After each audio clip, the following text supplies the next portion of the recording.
Hello viewers, I am Mr. Dilip Kumar Pal, stands before you with a important topic of global politics of 4th semester, and the name of the topic is global resistances. And so far as global resistances is concerned, this video mainly focuses two aspects of global resistances.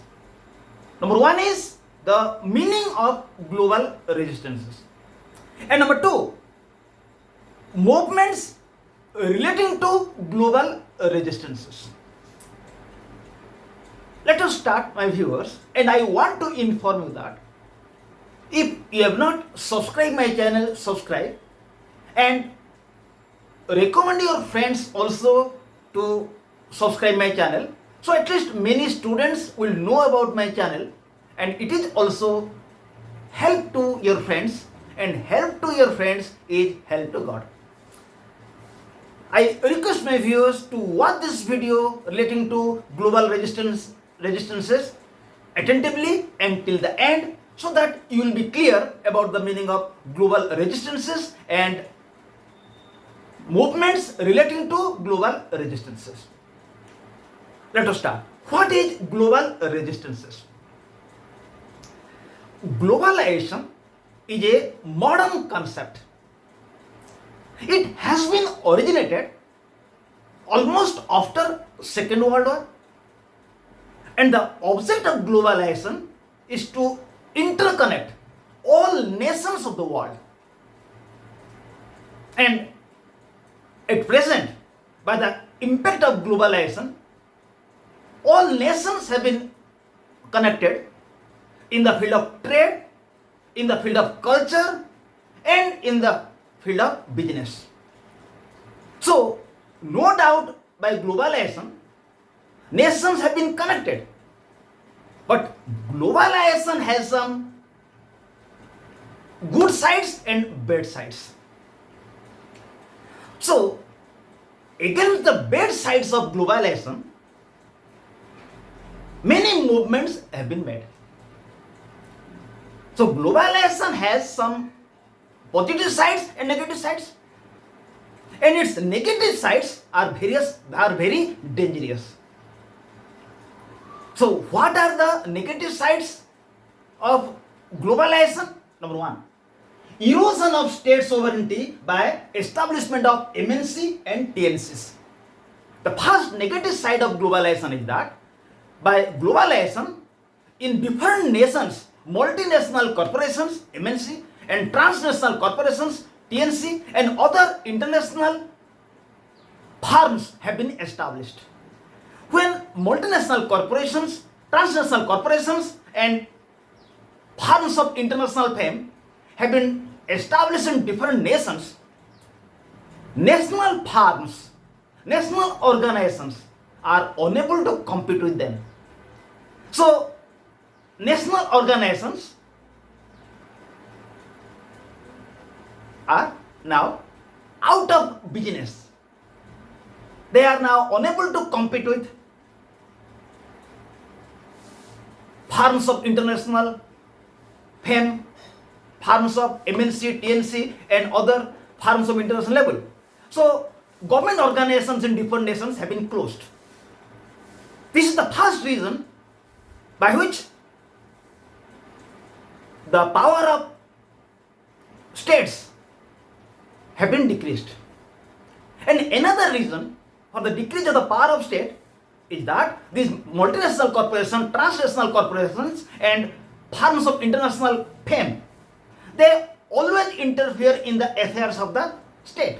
So, the first negative side of globalization is that by globalization, multinational corporations, transnational corporations, and firms of international level have been established. By this, powers of states have been decreased. This is the first bad impact of globalization. And number two, trade barriers by developed countries for commodities of poor nations. Another bad impact of globalization is that developed countries or rich countries, they started to export different things to poor nations, but they avoid to take goods from the poor countries. Developed countries export different goods to poor nations, but they hesitate to take goods from poor nations. They put different type of restriction, they put different type of barriers for the goods of poor nations. By this, poor nations are being affected. Number 3, existence of corruption in the international trade. In the international trade, nowadays corruptions are observed. Corruptions, bribery, and embezzlement. Corruption, bribery, and embezzlements. Embezzlements take personal gain in the international trade. These are found. So, due to globalization, now international trades have become more rapid, and in the international trade, corruption, bribery, and embezzlements are found. And number 4, another dark side of globalization is that absence of fairness in the international trade. In the international trade, fairness is not found, because rich countries are extracting, they are taking raw materials from poor nations, but they are not giving the fair price. By this, poor nations are being affected. It is another dark side of the globalization. Now, 5th, extraction, takeaway, extraction of raw material from poor countries by rich nations, and they are not given fair prices. Rich nations are taking raw material from poor nations in order to prepare their finished goods, but they are not giving fair prices to the poor nations. This is another side of the dark side of the globalization. Then 6, rigorous conditions of international monetary institutions on loan facility to poor nations. Nowadays, international monetary institutions are found like World Bank, IMF, International Monetary Fund, and International Bank for Reconstruction and Development. Whenever they are giving loan to poor nations, they put rigorous conditions. They are not impartial at the time of giving loan to the poor nations. They are under pressure from the rich nations whenever they will give loan to poor nations. So the monetary institutions are under the pressure of rich nations. So international monetary institutions like World Bank, International Monetary Fund, International Bank for Reconstruction and Development, they are not impartial while giving loan to poor nations. Again, heavy debt collected by HIPC, heavily indebted poor countries and unable to pay. Due to globalization, poor nations, HIPC, heavily indebted poor countries, they have borrowed loan from different monetary institutions, they have borrowed loan from different rich nations, but they are unable to repay their debt.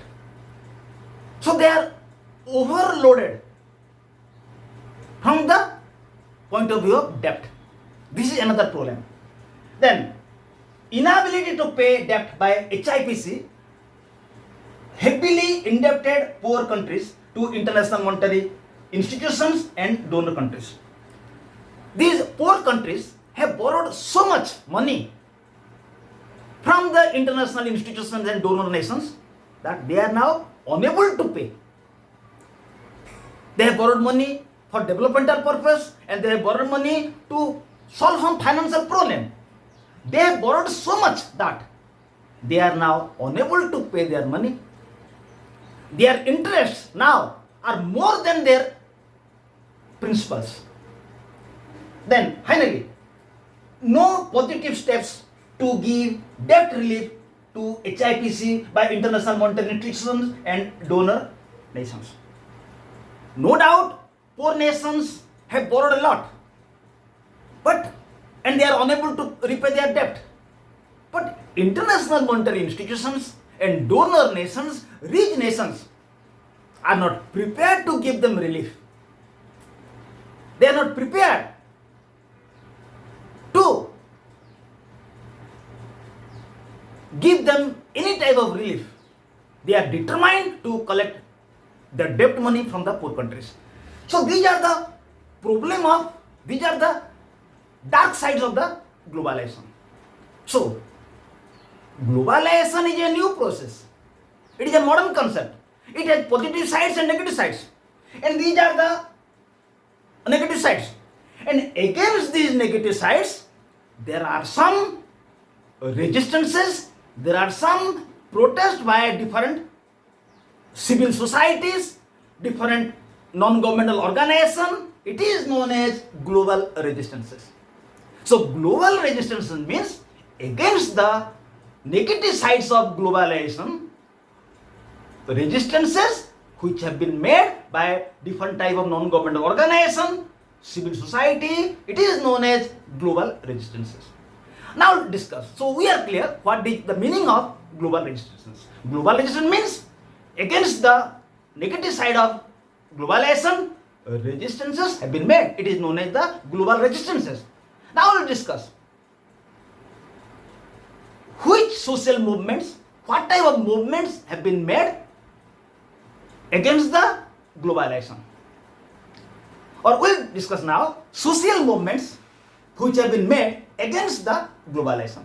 So the first social movement which have been made against the globalization is the debt relief movement. Debt relief movement. Debt relief movement means now poor nations have borrowed so much money from the international monetary institutions and developed nations and different type of donor nations that they are now unable to repay their money. So different type of debt relief movements now have been carried on to make these poor nations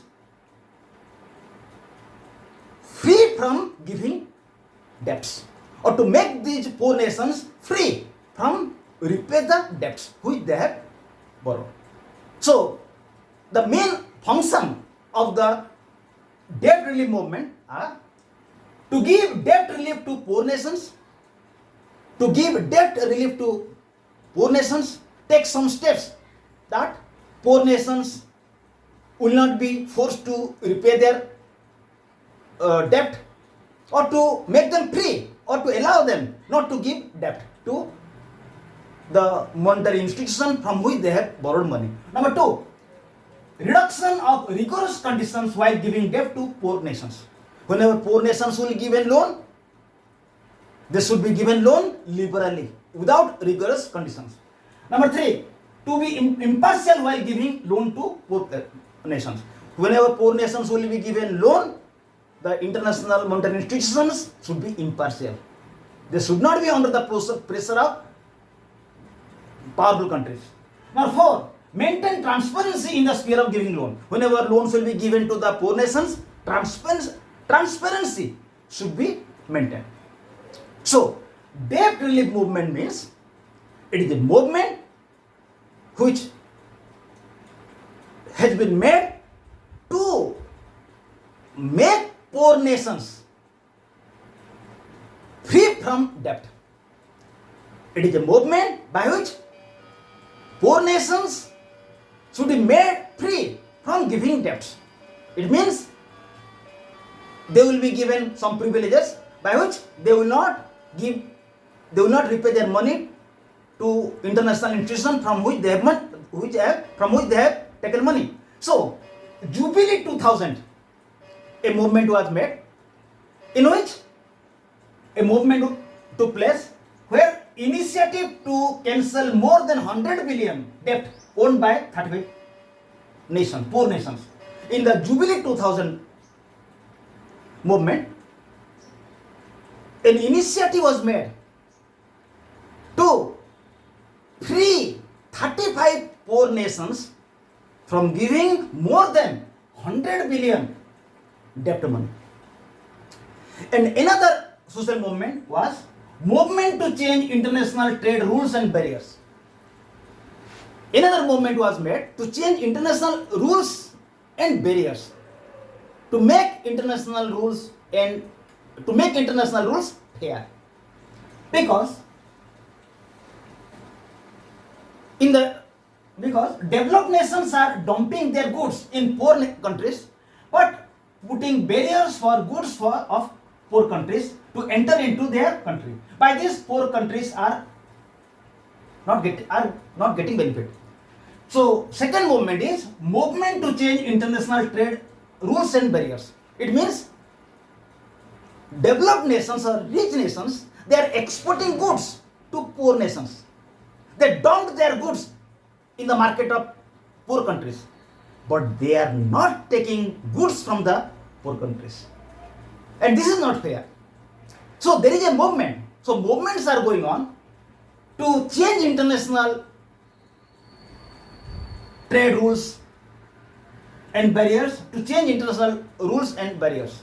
It means international rules will be changed by which rich nations will export money from the poor countries and they will have to import goods from the poor countries. So there is a movement to change international trade rules and barriers. Number 3, international anti-corruption movement. In the international level, whenever international trades are going on, in international trade, corruption, bribery, embezzlement are observed. Major organization, so TI, an organization, Transparency International, it is an organization which fights to maintain transparency in international trade. It creates public awareness about bad impacts of corruption in international trade. In international trade, corruption, bribery, embezzlements are made. Embezzlement means the middleman taking money for his personal gain. So, there is a movement not to allow corruption, bribery, embezzlement in the international trade. And an organization known as Transparency International, it is fighting to make international trade free from bribery, embezzlement and corruption. And number 4, fair trade movement. Fair trade movement means it fights for elimination of middlemen in international trade and to give fair prices to producers, including poor countries, for their product. Farmers, workers, craft people should avoid middle persons. So fair trade movement means in the international trade, in the international business, middlemen are found. And this middleman is taking money. So fair trade movement is a movement which points out that in the international business, international trade, there should not be middlemen. If a country wants to purchase something, it should purchase directly from the producers, so that there will not be any middleman. This is known as the fair trade movement. Finally, then fifth one is movement favoring Tobin tax. Movement favoring Tobin tax. Tobin tax means whenever there will be exchange of currency on the spot, by this there will be instability in the market. So whenever there will be exchange of foreign currencies on the spot, it will lead to instability in the market. So whenever there will be exchange of foreign currency on the spot, on that currency a tax will be imposed. It is known as the Tobin tax. So spot currency trade destabilizes market. So on spot currency trade, penalty should be imposed in term of tax. It is known as Tobin tax. So Tobin tax means whenever a person will exchange one currency for another currency, it is known as short-term exchange currency. By this, market will be affected. So whenever there will be exchange of currency on the spot, on that trade, it is a type of trade, on that trade, a tax will be imposed. It is known as the Tobin tax. If Tobin tax will be imposed, the market will become stable. Then finally, movement for imposition of global tax. Global tax means whenever a company will make profit from a country, that company will have to give a share from its profit to that country from which it has made the profit. It is known as the global tax. So a movement is made for imposition of global tax. Global tax means whenever a company will get some profit from a country, from that profit it will have to give a share to that country from which it has obtained the profit. It is known as global tax, by this global tax, a country from which a company has got the profit, the company will have to give a share of profit to that country. By this, a country will be benefited. So, in this video we have discussed what is the meaning of global resistances. Global resistance means resistances which have been made against the negative sides of globalization. Then we have discussed what type of movements have been made against negative sides of globalization. I request my viewers to watch this video attentively so that your idea about global resistance and movements relating to it will be clear. Thank you. Again we will be here with another video and its audio version is also available. I request my viewers to make best use of this video and channel. Thank you. Goodbye to all.